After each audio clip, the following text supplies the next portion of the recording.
PodCastle, episode 578 for June 11th, 2019. The Bone Poet and God by Matt Dovey. Rated PG.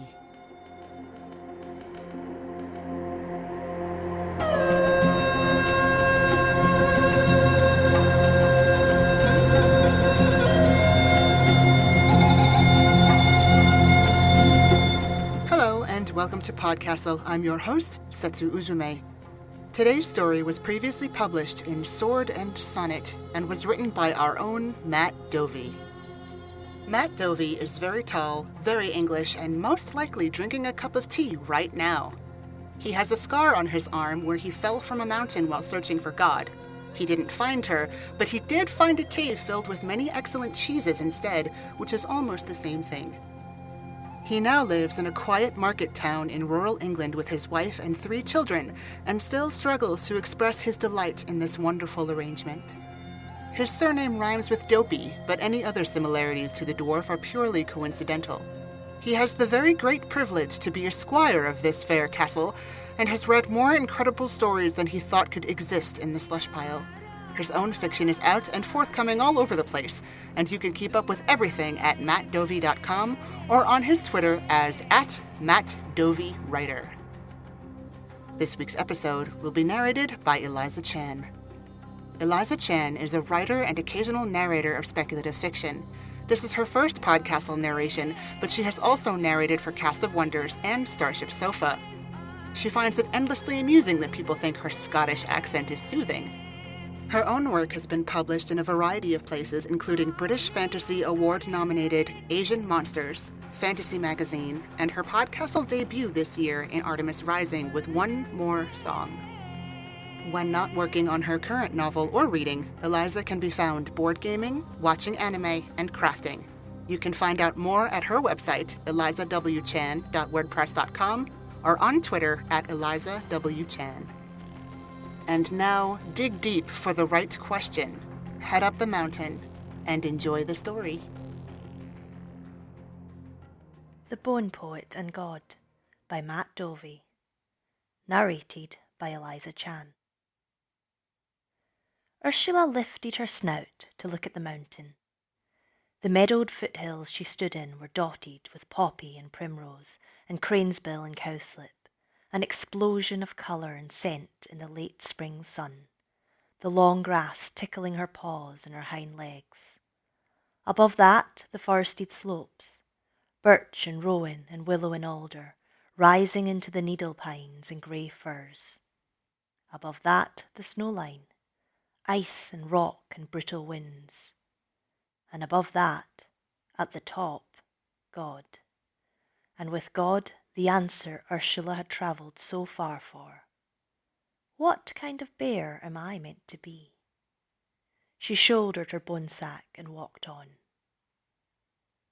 There was a shuffling sound amongst the bracken, small but definite. Ursula hesitated, a dry branch held in her paws, her campfire half built. Ambush wasn't unheard of. So many bears sought God in the mountain that bone thieves couldn't resist the chance to steal. But it had not been so large a sound, and she couldn't smell another bear beneath the pine scent. It was something smaller, lurking in the dim light of the forest floor, behind the massive rough-barked firs that filled the slope. "Hello?" she ventured, still holding motionless. "It's quite all right. I'm building a fire, if you'd like to join me." A badger stepped out from the ferns, his snout twitching and cautious, a stout stick held warily in his paws.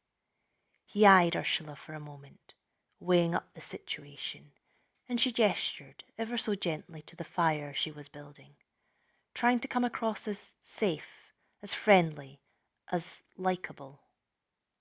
He straightened and walked forward. He kept the stick before him, but Ursula understood. Bears could be dangerous. 2 more badgers followed him, one much smaller. "Oh, you're a family," said Ursula. "I'll make a seat for you." She stood, turned, dashed back, dropping to 4 paws in her enthusiasm. She ran to where she'd seen a fallen log not 20 yards away by the river and hauled it back, her claws dug into its softened bark, dragging it and dropping it by the fire pit with a thud. She grinned at the family, proud of her resourcefulness. The badgers cowered, the two behind the father with the stick, who tried to meet her eyes but couldn't help glancing away for places to burrow and hide. Ursula lowered herself slowly to sit. She made a point of picking up smaller twigs to lay on the fire, the least threatening pieces she could find. "Sorry," she said quietly. "I forget how I can come across. Please, sit down."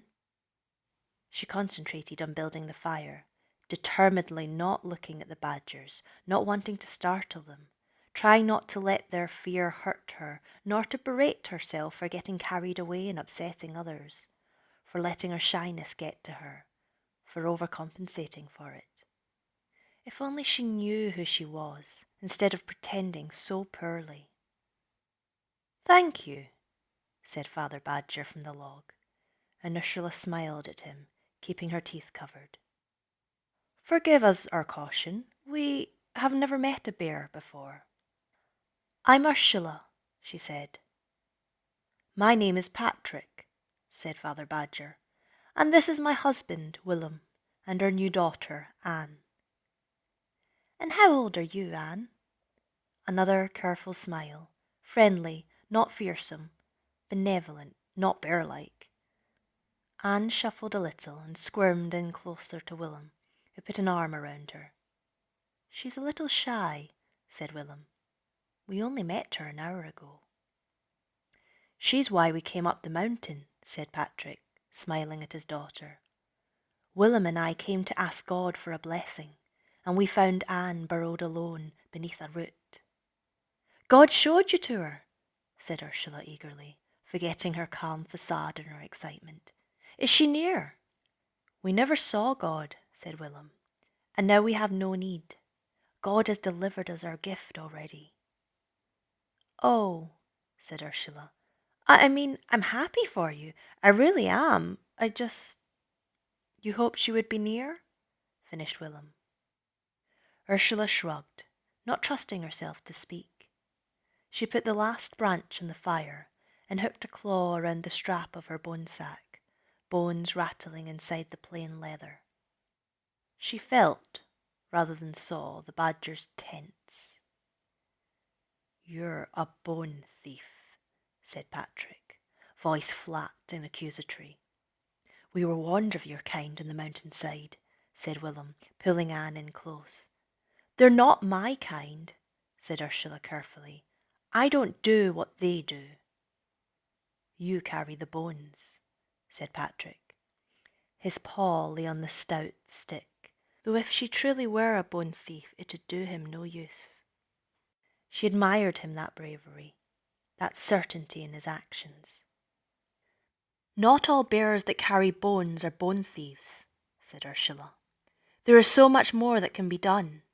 Please, let me show you." She reached into the bag and started pulling bones out, laying them on the floor, ruins up. She spoke as she did, her voice low and even, trying to diffuse the situation she had accidentally escalated again. "Every bone is from a family member. They're all passed down to me bit by bit. This one here was Aunt Maud's. This one Uncle Arthur's. That there is my great-grandma's right arm. Every bear carries 4 runes on their body. Well, usually by the end, anyway, 4 runes carved into their bones. One is carved on the left thigh bone at birth by one parent. Another on the right thigh by the other when they consider their child has come of age." "How?" asked Willem, still cautious, but curious too. "Bear claws are sharp," Ursula said. "I would show you with mine, but I don't want to scare Anne." She tried a smile again, only a small one, tentative, but Anne responded in kind. "My parents cut through my flesh to carve their chosen runes on my bones. Their words hold me up everywhere I go, even this far from them. My father gave me home at birth, and my mother gave me water. It helps me miss them less, as if they're with me wherever I am. The bones were all laid out now, and Ursula began to choose from them. Sun, from great-great-uncle Morris. Wind, to cross it, Grandma Oak's breastbone. The third, she continued, is given to us by God, shaped in our breastbone from the very moment of our conception. None of us ever know our breastbone ruin. It's only known when we pass our bones to our family. She began to lay the bones before the fire pit. Sleep, the next. And the fourth? Asked Patrick. Ursula paused. She kept her voice flat when she answered, trying not to let any emotion into her answer. The fourth we carve ourselves on our right arm. She chose Wake from the pile and put it in place. The 4 bones were arranged in a diamond. Sun and Sleep across the top. Wind and Wake opposite them, such that it read clockways, Sun, Sleep, Wind, Wake. A hot gust of air blew towards the campfire, and it flared into life, awakening to a satisfying crackle. A gentle, sleepy warmth washed over Ursula, and she smiled to herself in satisfaction, then began putting bones back into the sack. I am a bone poet, she said. The bone thieves only ever work towards violence and supremacy. All the bones they steal are only to help them steal more bones. They never think of all the better ways bones can be used. How do you know what to choose? Asked Anne. Willem looked down at her in surprise. Well, the contraries must share something to bind the square together, but have a tension that will give it power, and the neighbours should resonate in sound or form to amplify it, and the whole has to work to the purpose. I suppose I know what to choose because I know my bones well, what I've inherited and what might work. No, said Anne. How do you choose what you carve on your own arm? Oh. Ursula picked a branch up, nudged at the fire with it, rearranged the pile sticks to get them burning better. She mostly only knocked it over. That's what I want to ask God about. Why? Ursula stared into the fire. How to express it? How to encapsulate the paralysis of choice, the fear of choosing wrong, the strange position of not knowing yourself? There is a power in 4, she said, still staring. 4 bones combine into a poem of purpose. All of them interact and reinforce each other. I have to choose my own 4th rune carefully so that my purpose as a bear is strong. But how can I choose a 4th when only God knows what my 3rd is? So you go to ask, said Willem. Ursula nodded, feeling small, shrunken by her uncertainty, so unbear-like. Choosing your own rune is the act of choosing who you want to be. It's the moment of knowing yourself and defining yourself, of finding your place in the world. But I don't know who I am yet. Other bears just seem to know, but me, I try to be what I think other people need me to be, but it feels like everyone wants me to be something different. And every time I think I know which rune I should choose, something changes my mind. It is admirable that you worry so much about others, said Willem. Perhaps you should worry more about yourself, though. It sounds like this should be about you, not about the world. She prodded the fire again. It felt strange to vocalize what had been churning and building in her head for so long. Stranger yet to be telling it to a badger cub. She looked up to smile at Anne. Not a calming smile, but a real smile. A vulnerable smile. Patrick had raised his stick and was looking past Ursula. She turned, frowning, staring to the gloom of dusk that swam through the trees. There wasn't, no, a glint. Eyes reflecting flame, then a snarl, and Ursula's fur bristled in alarm, and a sudden gust of icy wind extinguished the fire and knocked the badgers backwards. Bone magic. Bone thief. "Run!" shouted Ursula to the badgers.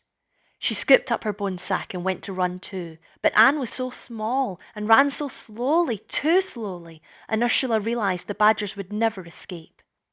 She dropped her bone sack and began digging through it for bones. She only had to slow the bone thief enough for Patrick and Willem to get Anne underground. Then she could run too. She couldn't risk her bones. The bone thief ran forward on all fours, bones held in his jaws. He was a huge grizzly, bigger than Ursula, his fur matted with green-brown moss and sticky sap. He pulled up at the sight of her bone sack, not in fear, she didn't think, but in avarice. "So," he growled, low and fearsome, "you've been thieving round here for some time." Ursula drew herself up tall, her fur raised, trying to make herself seem confident and sure. "I have not. I'm no bone thief." "Quite the sack of bones you've got there for a bear travelling alone. Or are those little badgers your companions and not just a snack you're luring in?" Ursula risked a glance back at them. Anne had stopped to watch and was refusing to be pulled away, and it hurt her to worry they might believe him for even a moment. Surely they already knew her better. But she had to seem strong and bear-like now. She couldn't show any concern for smaller creatures in front of this other bear. She lifted her snout. "My family have entrusted them to me and my skill. I am a bone poet." She said this with as much pride as she could in the hopes it would impress the bone thief, forge a connection between them and allow her to talk herself out of this without any conflict. But it did not. He laughed, a deep roar, a bellow of mirth that shook needles loose from the pines. "A poet? What fresh scat is this?" His mockery stung, but not just because she'd failed to impress him. No, it stung because she was proud to be a bone poet, she realised. She was proud of the things she could do. She was proud of the connection she could make between bones. She was proud of the way Anne had looked at her as she explained. She was better than this thief. "I'm more deserving of these bones than you'll ever be." Her voice now was angry, not by choice, not to elicit a response from him, but because she meant it. The thief grinned back at her, exposing his fangs. "Doesn't matter if you deserve them, only matters if you're strong enough to keep them from me." His paws moved to his bones, and he began laying out his square. Not enough time to think, only to react. Ursula grabbed bones from her sack almost without thought, going by touch and instinct, and laid them out in a diamond. Rise, root, fall, earth. The soil beneath the bone thief fell away like melting snow, and the exposed tree roots started to twist and writhe, a tangle of wood squirming with life. The bear stumbled and fell into the trap, snarling, swiping at the roots as his back legs sunk into the soft ground. Willem was scrabbling at the earth, burrowing, as Patrick stood before Anne with his stick held out. It'd do no more than scratch the throat of the bone thief as he swallowed. His bravery brought her heart to her throat. The bone thief roared. "Stupid sow! I'll take all your bones. I'll rip yours from your flesh." He grasped at the roots, hauling himself out of the loose mud. Ursula rifled for her bones again. She had to do something else to slow him down so she could... No, she had to do something to stop him. If he didn't get her bones, he'd chase someone else's.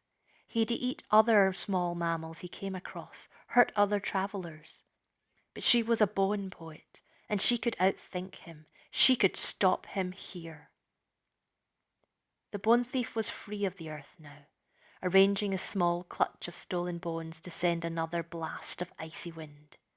She could see the ruins from here. Wind and wild and ice and strong. She chose her bones with more care, though no less speed.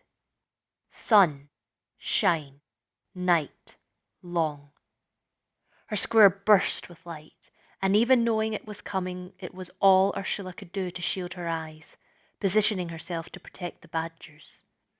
The bone thief was less prepared, staring greedily at Ursula, at her bone sack, and the full flash of light blinded him.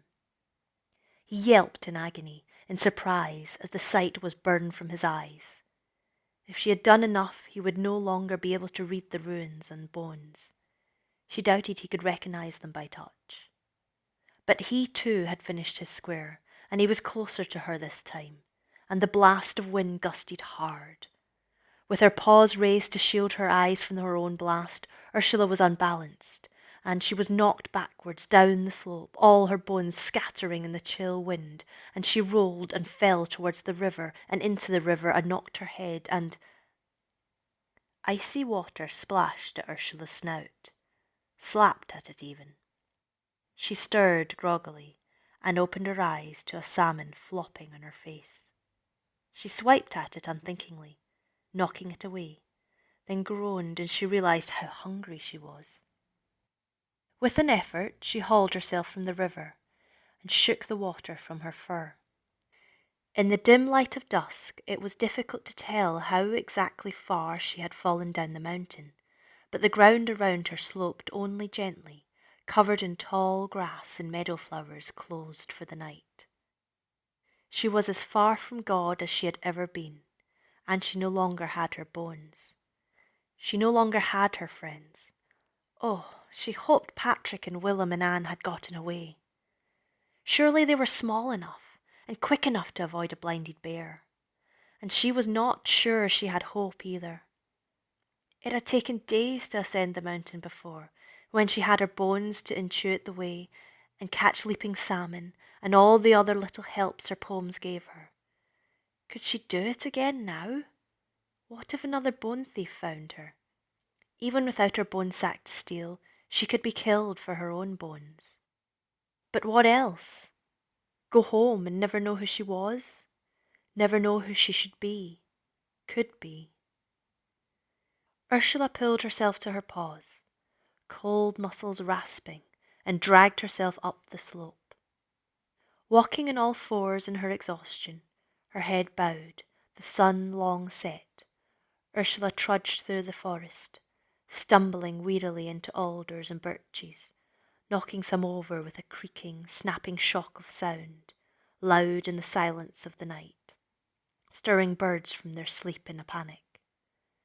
She fell into an atavistic trance. Cold, hungry, determined, focused only on the ascent, forgetting even why she climbed, lost wholly in her drive to get higher, higher, higher. So it was that she became aware of the light only slowly. The colour of it was the first thing she noticed. It was too blue for dawn. As she lifted her head to look closer, she saw the strangeness of the shadows, flickering, oddly angled, moving with each tired step like a broken branch swaying in the wind. And as she looked up at last and saw a sleek black bear walking beside her, smaller, lither, and glowing gently. "Hello, Ursula," said God. "Would you like something to eat?" God gestured towards a clearing where 3 salmon hung by a small, crackling fire that could not have been there a moment before. Had the clearing even been there? Ursula lumbered forward and fell onto her haunches by the fire, snatching one of the salmon with a swipe and chewing it in silence, still lost in her animal exhaustion. God busied herself with the trees as Ursula ate, shaping branches with a touch and humming softly as she did, new leaves sprouting where her claws danced. "Have I," said Ursula, once she had eaten, warmed, and returned to herself, "have I walked so long I am at the top?" She looked about at the trees, but they were still broad-leafed of the low slopes. God smiled up at the rowan. She reinvigorated one final branch with an upward stroke, stretching on her hind legs, then sat down before Ursula. She exuded contentment. "No," she said, her voice high and clear like birdsong at dawn.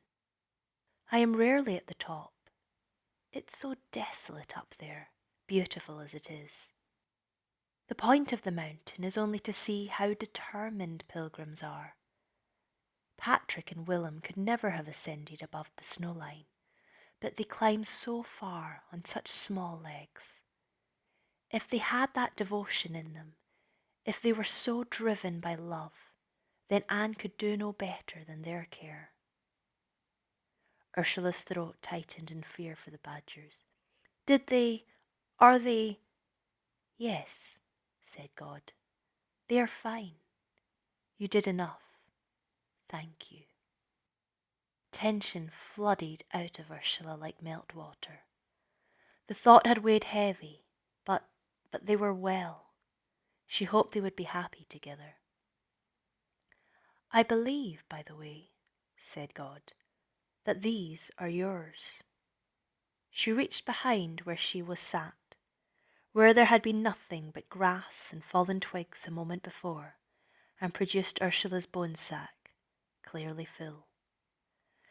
Ursula lurched forward with a gasp, snatching the bag quite before she could comprehend the rudeness of what she had done, and to whom she had done it.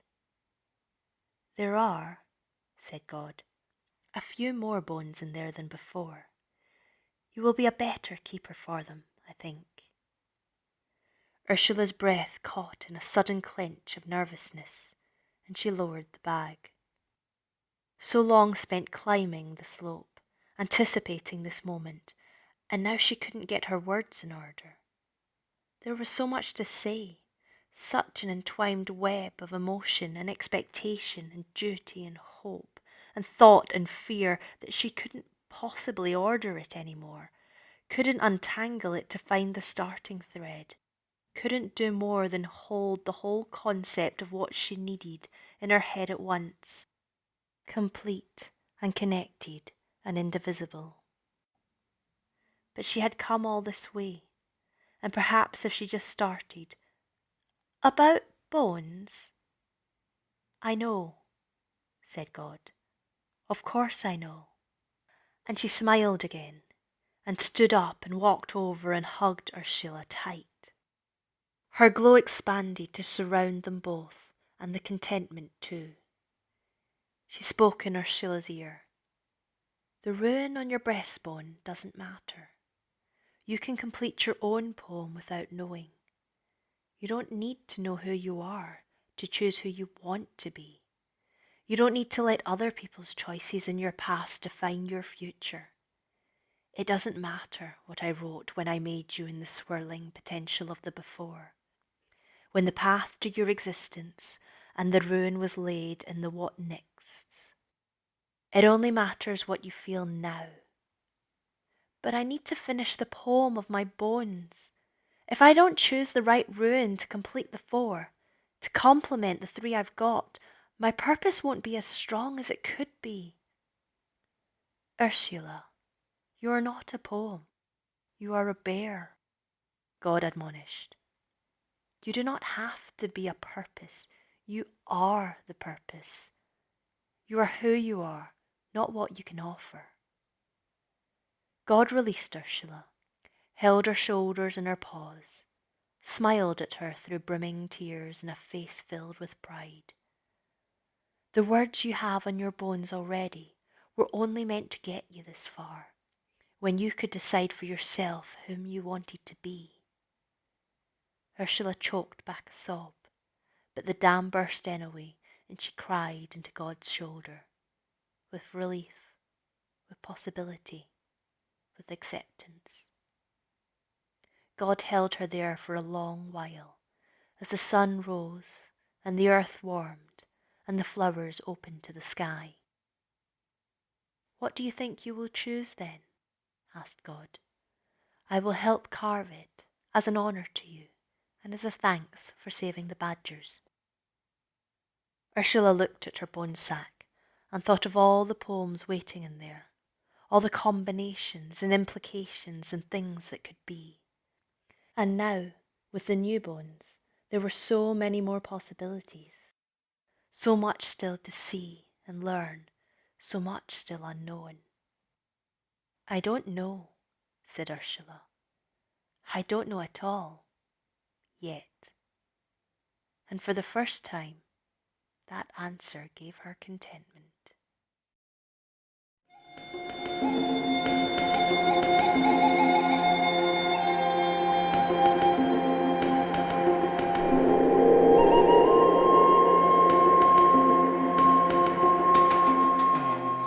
And welcome back.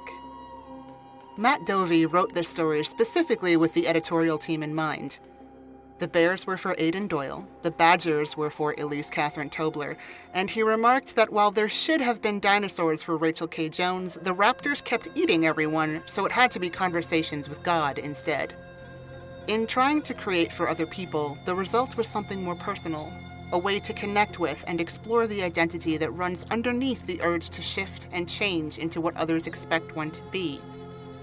Self-confidence is hard to build, and validation is a tempting reward, but by excavating deeper, maybe through art and story, there's a solid core to be found. Not answers exactly, but stable footing for questions. A place where one can stand and be in doubt and not be rocked by the uncertainty. To quote the author directly, "I think it's okay to not be sure yet, to wait for answers down the road, to not be ready for those answers. When we say, 'I don't know yet,' that's not failure. That's just an admission that you're not done growing as a person." Thank you for that, Matt. If you haven't picked up this anthology yet, I encourage you to do so by heading to, one word, swordsonnet.com. There are quite a few familiar names in the table of contents. That was our show for this week. On behalf of everyone here at PodCastle, our audio engineer Peter Baravesh, our forum moderator Osicat, your co-editors Jen Albert and Sheree Clark, along with all of our fantastic first readers, including Crystal Claxton, Matt Dovey, Aidan Doyle, Ebony Dunbar, Kai Hudson, Ekbeki Ogenichowe, Devin Martin, Ace Ratcliffe, Julian Jarbo, Craig Jackson, Julia Patt, Hamilton Perez, and Eleanor Wood. Thanks for letting us share another story with you. I'd also like to announce our two newest associate editors, Catherine McMahon and Amalia Harrington. The castle is finally full up, well-stocked and ready to fly, and we'll be looking forward to opening our submissions window again this weekend on June 15th. Send us your stories and check podcastle.org for guidelines and more details. PodCastle is part of Escape Artists Incorporated and is distributed under the Creative Commons Attribution Non-Commercial No Derivatives 4.0 International License. Feel free to share it, but don't sell it or change it. If you like what you heard, head over to patreon.com/EAPodcasts and subscribe. We'll be back next week with another tale. See you then.